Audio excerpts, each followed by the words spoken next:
boa tarde a todos. Eu vou apresentar o artigo, né, do recorde mundial das células de 6 junções do grupo da tabela periódica 3,5, com 47,5,1% de eficiência de conversão na concentração de 143 sóis.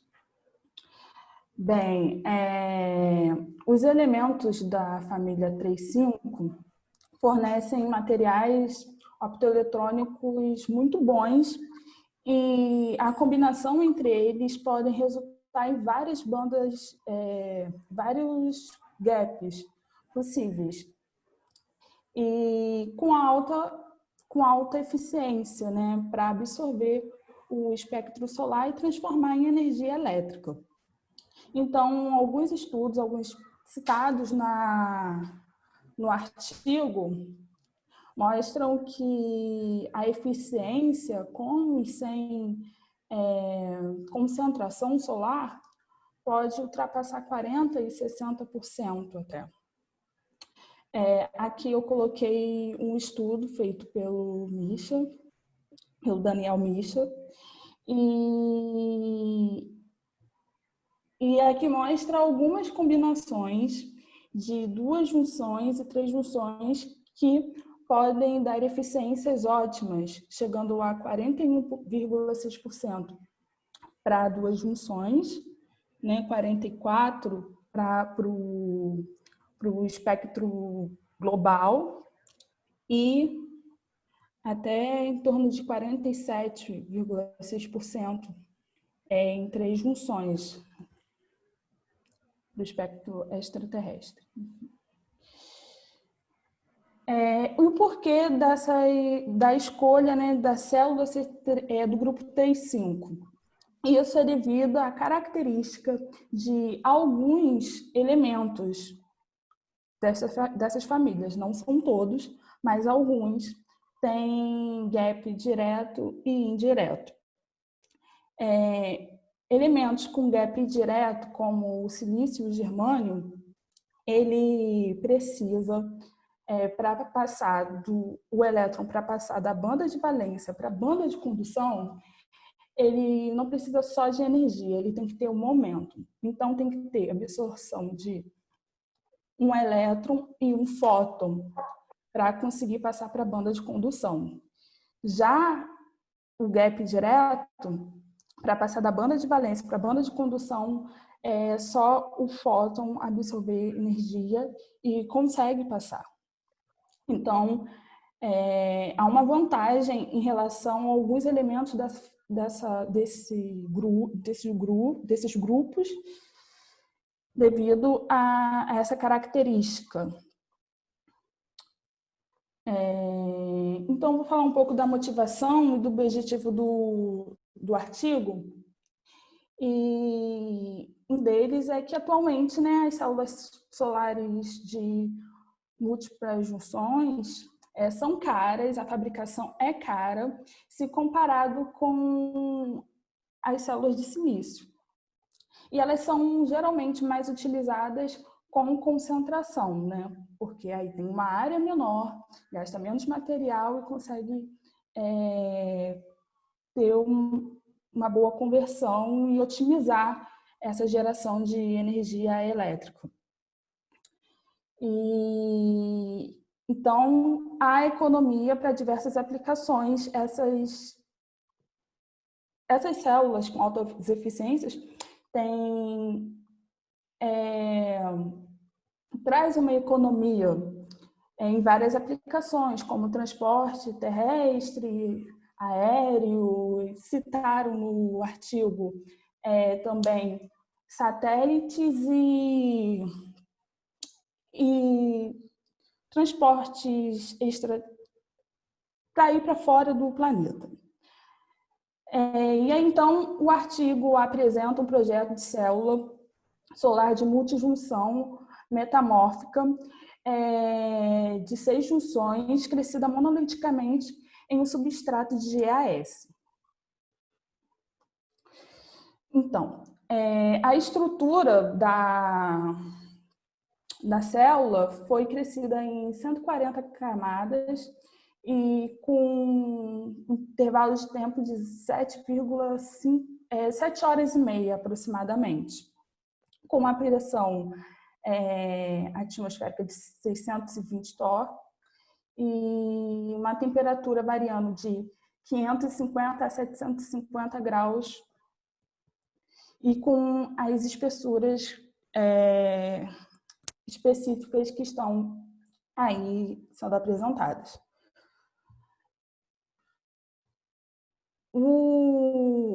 A questão dos materiais metamórficos é exemplificada na figura C.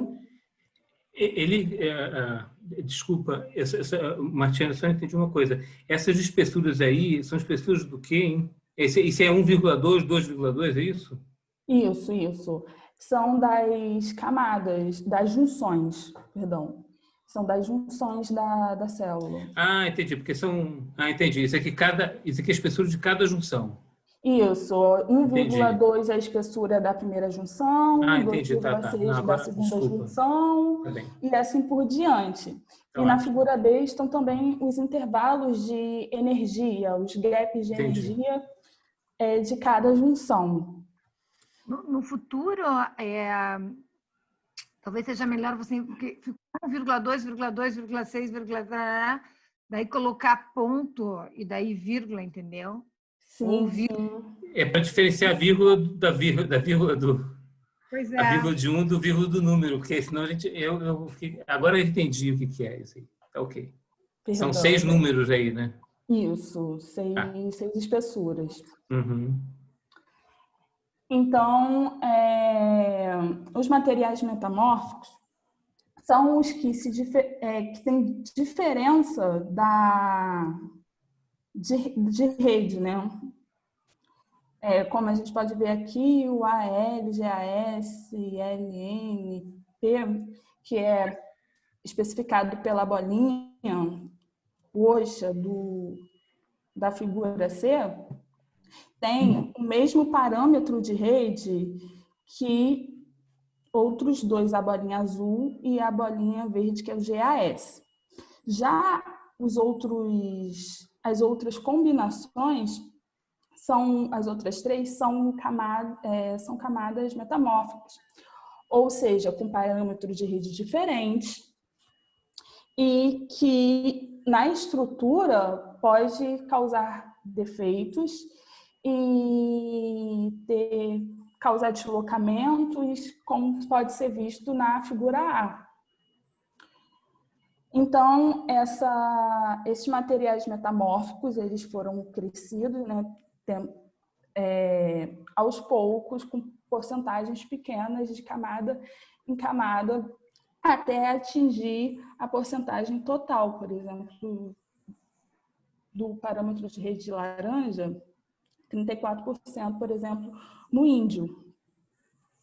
E aqui na figura D está a imagem de microscopia eletrônica de transmissão. Então, pode falar. Isso que você falou é que daí não vai aparecer deslocações, o termo em português é discordância. Obrigada. Discordância, o certo. Obrigada. Então, houve a fabricação das células de forma invertida, como já foi dito no objetivo, que é o seguinte: se tem um substrato de GAS, então é crescido junção por junção até a sexta junção. Então, na etapa 2, é colocado galvanização de ouro no contato exterior. Então, é invertida a célula e o substrato é retirado com ataque químico. Então, é colocado na etapa 5, é colocado deposição de grades, que é a conexão elétrica para a utilização da célula, é feito um isolamento químico e a deposição de um revestimento antirreflexivo. E depois vem a caracterização da célula, né? E os resultados obtidos acerca da deficiência da célula. Então, houve perdas devido à difusão do zinco, né? Porque conforme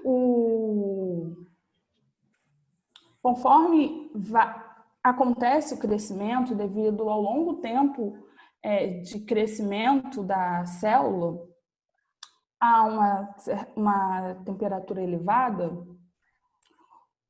as outras camadas vão sofrendo com isso, vão sendo impactadas com essa temperatura.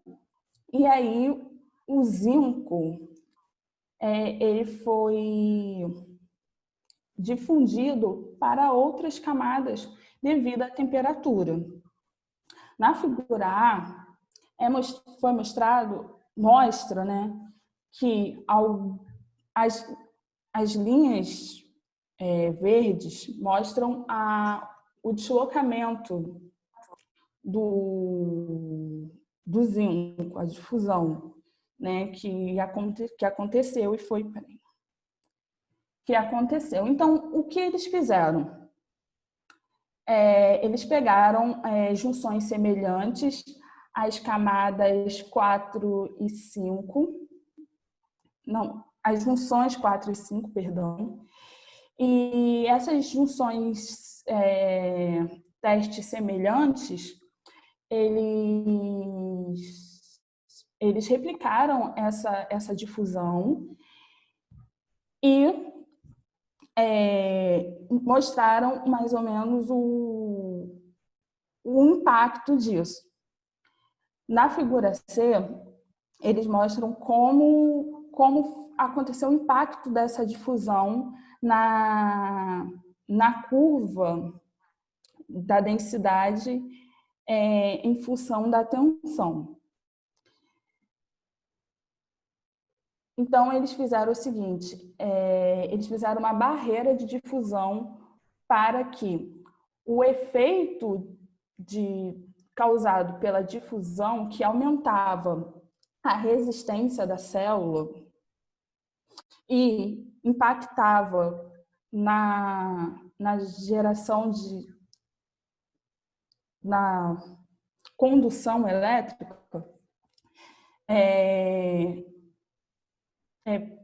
pudesse ser corrigido. Então, isso minimizou as perdas e resultou na curva azul. E a imagem B foi obtida com espectrometria de massa de íons e mostra como que acontecia a difusão, né? Qual era o grau da difusão do zinco nessas camadas. Então, vamos finalmente para os resultados. Você pode voltar só um pouquinho, que eu queria entender, desculpa, que eu não estou entendendo. Uhum. Tá. O zinco, originalmente... Ele dopava. O zinco ele foi incluído aqui nessa camada azul aqui, né? Isso, ele foi incluído... Só aqui? Ele foi incluído... Originalmente, de forma propositada, proposital, né? Só Isso. nessa camada BSF aqui, né?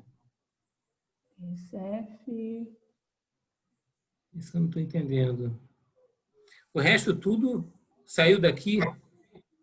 Então, o problema estava acontecendo nas camadas metamórficas, que era a quarta e a quinta camada, quinta junção, a quarta e a quinta junção, né? Que aí aconteceu a difusão do zinco para outras camadas que não era para acontecer. Então, eles colocaram essa barreira de difusão aqui na figura. aponta onde Eu foi. acho que a azul é a barreira, não é? A azul é a barreira. Não, porque ali está mostrando. O azul aqui é aparente. Deixa eu tentar anotar aqui. Ó, essa azul aqui parece que é o único lugar que foi dopado intencionalmente o zinco. Isso que eu estou entendendo. Eu acho que não, Maurício. Onde é que foi dopado o zinco? A quarta junção, o que ele chama de quarta junção, que é o INGAS, tem aí o emissor e a base, não tem? Dá para ver aí uma linha tracejada nessa camada amarela mais grossa. Separando o emissor, que é bem fininho, tipo M, e a base bem espessa, tipo P. E aí ele dopa esse NGAS com zinco intencionalmente da ordem de 10 a 17.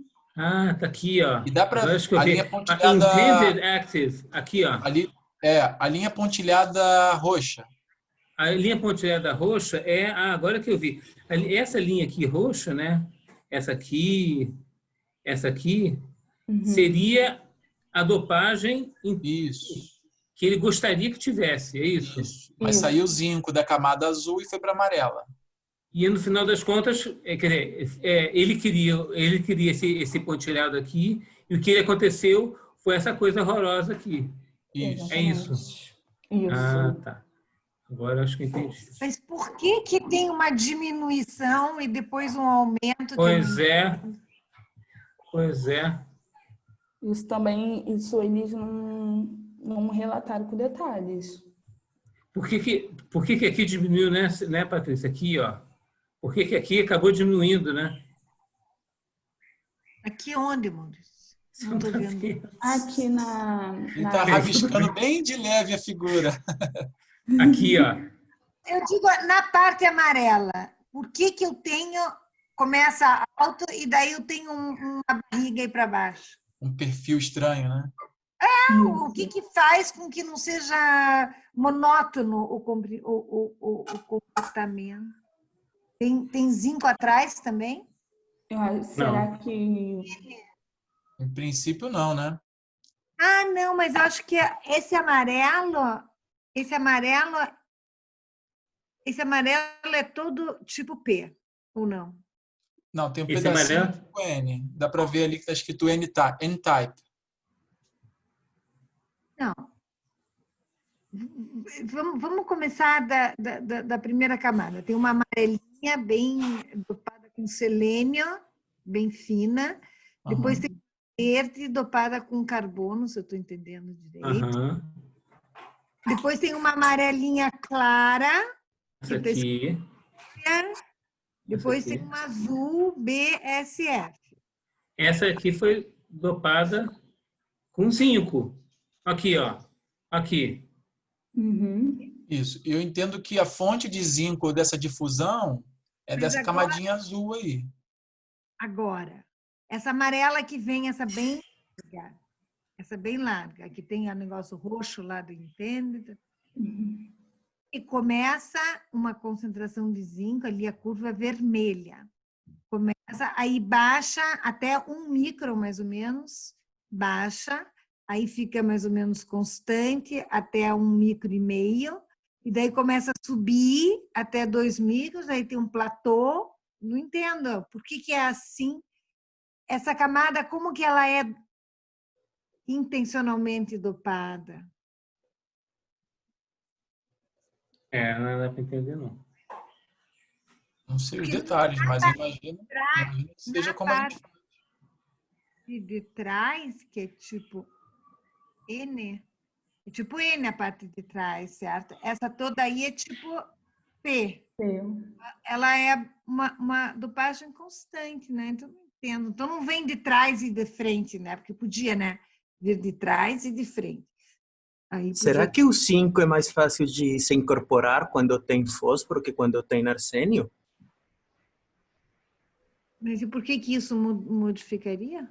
É uma camada de INAS, a outra de INP. Não, mas tudo que eu estou falando é na camada de INGAS. Tudo na amarelinha. O que desce e sobe? Isso eu não entendo. Talvez essa camada aí não seja... Essa não é a camada metamórfica? Não. Sim, a camada metamórfica. Claro que é. Não, a Essa camada, aí, a camada INGS... metamórfica não está representada aí no meio. Então, essa é a quarta junção, os problemas Essa é a quarta junção. ocorreram. A metamórfica está ali em branco. Se você olhar na figura da esquerda, é onde ele faz o grading É o grade. O grade que é o metamórfica. Tudo que é branco ali é em cima. Entendi. Quando chega na junção ativa, em princípio, ele quer manter a concentração de índio para não causar discordância Entendi. ali. Uhum. Entendi. Então, não estou entendendo esse zinco, não. Bem, mas talvez fique mais claro depois. Agora, só uma coisa mais, Martiane. Isso aqui, ó, esse valor aqui de 50, de 200, 400, isso aqui é da espessura do que mesmo, hein, que eu entendi?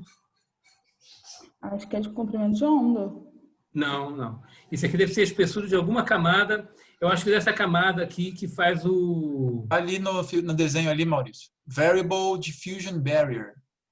Onde que tá isso, caralho? Na figura da esquerda. Tá aqui. Entendi. Aí ele faz essa coisa variável Essa aqui, né? Para tentar embarrear essa difusão para a próxima junção, sei lá. Tá bem, então. Não, tudo bem. Valores de camada. Entendi. Porque uma coisa é a imagem replicada e virada, né? Ao contrário. Tem que virar assim, tá? Vamos lá, vamos seguir, Martina. Então, concluindo com essa barreira, a resistência da célula foi diminuída e a condução foi otimizada. Então, as perdas foram minimizadas com essa técnica que eles utilizaram. Então, nos resultados, né, foi feita a eficiência quântica externa para os espectros direto e global, né, para que não tivesse a concentração que tivesse. E aqui na figura A mostra quais são os espectros de geração, né, de absorção, quais comprimentos de onda são absorvidos em cada camada, cada junção, perdão. E na figura B mostra a figura, né, para um sol da densidade de corrente em função da tensão. E com essa figura, eles mostraram que os resultados obtidos de tensão, corrente, tensão de circuito aberto, corrente de curto-circuito, o fator de preenchimento e a eficiência foram ótimos, jamais se comparados com outras células, e que foi um recorde. Nenhuma outra célula até então tem esta eficiência para um sol. Aqui está mostrando. E então eles apontam que cada junção está absorvendo 80% dos fótons em suas bandas. Apesar de ter perdas, 80% dos fótons são aproveitados, né? São absorvidos. E a célula, em geral, coleta pelo menos 74% e 73% de todos os fótons, tanto no espectro sem concentração, quanto para o espectro com concentração. Então, foi feito também simulação, né, da densidade de corrente em função da tensão com concentração. E aí dá para ver como que a concentração de Sol vai aumentando a corrente elétrica e gerando potências ótimas. Porém, na figura B, a gente pode reparar que tanto o fator de preenchimento quanto a eficiência da célula, ele cresce até um certo ponto, atinge um ponto máximo, então começa a decrescer. E o ponto máximo que é encontrado é justamente 47,1% e que corresponde a 143 sóis. E isso foi aí que eles, né, têm a eficiência que se encontra no título. Cada pontinho desse é um simulador ou uma grade, que eles falam no artigo, que eu não entendi muito bem, mas é um simulador diferente que eles utilizaram. Simulador, você diz a lâmpada ou é simulação computacional? Não é simulação computacional, né? Porque eu acho que não. Isso foi descrito assim. Tá. Eu não entendi, mas como é experimental e eles cresceram a célula, isso está na parte de caracterização da célula. Então, eu espero que está na parte de caracterização da célula e de obter os resultados, a performance. Está escrito caracterização e performance da célula, né?